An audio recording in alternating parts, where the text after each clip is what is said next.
यूं तो हम अतीत की कई प्रेम कहानियों के बारे में जानते हैं। कई प्रेम कहानियों का सुखद अंत हुआ तो कई कहानियों का दिल दहलाने वाला अंत हुआ।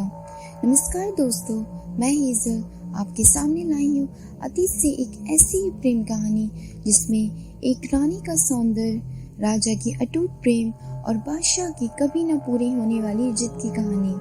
उससे पहले वीडियो को लाइक और चैनल को सब्सक्राइब करना ना भूलें। अतीत की ऐसी प्रेम कहानियाँ जिन्होंने इतिहास को एक नया मोड़ दिया। इसके अलावा कुछ और अनछुए किस्सों पर आधारित कहानियाँ भी मैं आपके लिए लाई हूँ। सच्चे प्यार को पूरे मन से जीने और निभाने वाले बहुत कम ही लोग हुए हैं इस धरती पर। जब कभी प्रेम कहानियों की बात चलती है तब आज भी मध्य प्रदेश स्थित मांडू के लोग रानी रूपमती और बाज बहादुर का नाम बड़े गर्व से लेते हैं। रानी रूपमती और बाज बहादुर की प्रेम कहानी एक प्रसिद्ध ऐतिहासिक धरोहर है।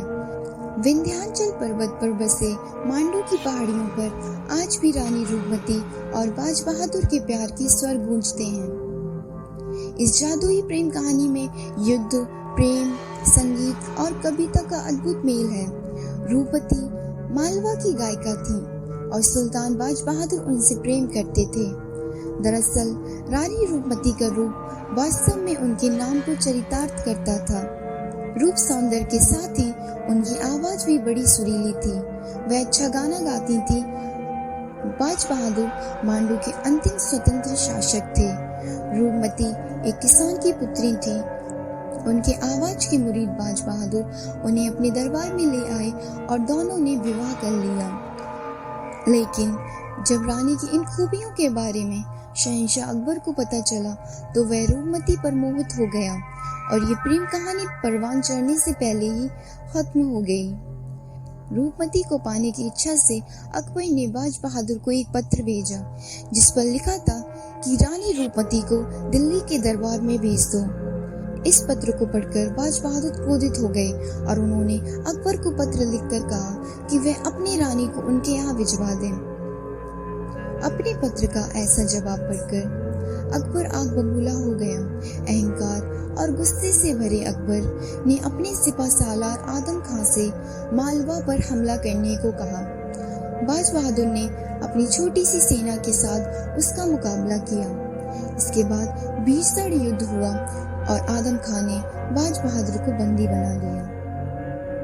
इसके बाद उसके सिपाही रानी रूपमती को लेने मांडू की ओर चल पड़े।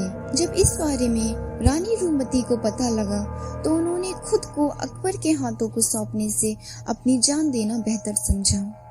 उन्होंने हीरा निगलकर अपना जीवन समाप्त कर दिया। रानी की मौत का समाचार जब अकबर को मिला तो उसे बहुत दुख हुआ। वह पछतावे की आग में जलने लगा। उसने बाज बहादुर को कैसे आजाद कर दिया और बाज बहादुर ने कहा कि वह वापस अपनी राजधानी सारंगपुर जाना चाहते हैं। सारंगपुर वापस आने पर बाज बहादुर ने रानी की मजार पर सिर पटक पटक कर अपने प्राण त्याग दिए। इस घटना के बाद अकबर को अपने किए पर काफी शर्मिंदगी हुई। उसने पश्चाताप करने के लिए सन 1567 में सारंगपुर के समीप एक मकबरे का निर्माण करवाया। बाज बहादुर के मकबरे पर अकबर ने आशिक सादिक और रूपमती की समाधि पर शहीद वफा लिखवाया।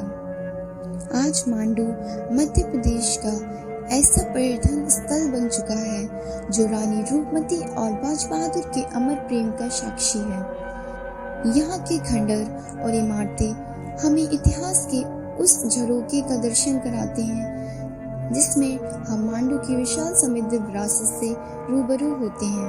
रानी रूपमती किला इनके प्यार का आज भी गवाह है। रानी रूपमती को राजा बाज बहादुर इतना प्यार करते थे कि रानी रूपमती के दिल की हर बात समझ जाते थे।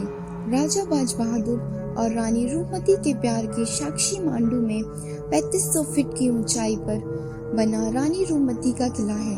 कहते हैं कि रानी रूपमती नर्मदा नदी को देखे बिना भोजन ग्रहण नहीं करती थी। इसलिए राजा बाज बहादुर ने रानी रूपमती की इच्छा का ध्यान रखते हुए रानी रूपमती किले का निर्माण करवाया। रानी रूपमती किले से नर्मदा नदी नजर आती है। कहा जाता है कि रानी रूपमती प्रतिदिन स्नान के बाद यहाँ पहुँचती और नर्मदा जी के दर्शन उपरांत अन्न ग्रहण करती थी। राजा बाज बहादुर रानी रूपमती को बेहद प्यार करते थे।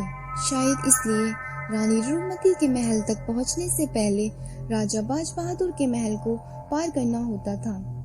राजा बाज बहादुर रानी रूपमती की रक्षा के लिए ये सब करते थे। इसलिए शायद आज भी रानी रूपमती किले को राजा बाज बहादुर और रानी रूपमती की प्रेम कहानी का प्रतीक समझा जाता है। आशा करती हूँ कि इस अधूरी प्रेम कहानी ने आपके रोंगटे खड़े कर दिए होंगे। प्रेम कहानी के इस सेगमेंट में आपकी दोस्त और होस्ट मैं हेजल आपसे विदा लेती हूँ। फिर मिलेंगे ऐसे ही नई वीडियो के साथ। तब तक के लिए वीडियो को लाइक और शेयर करें और चैनल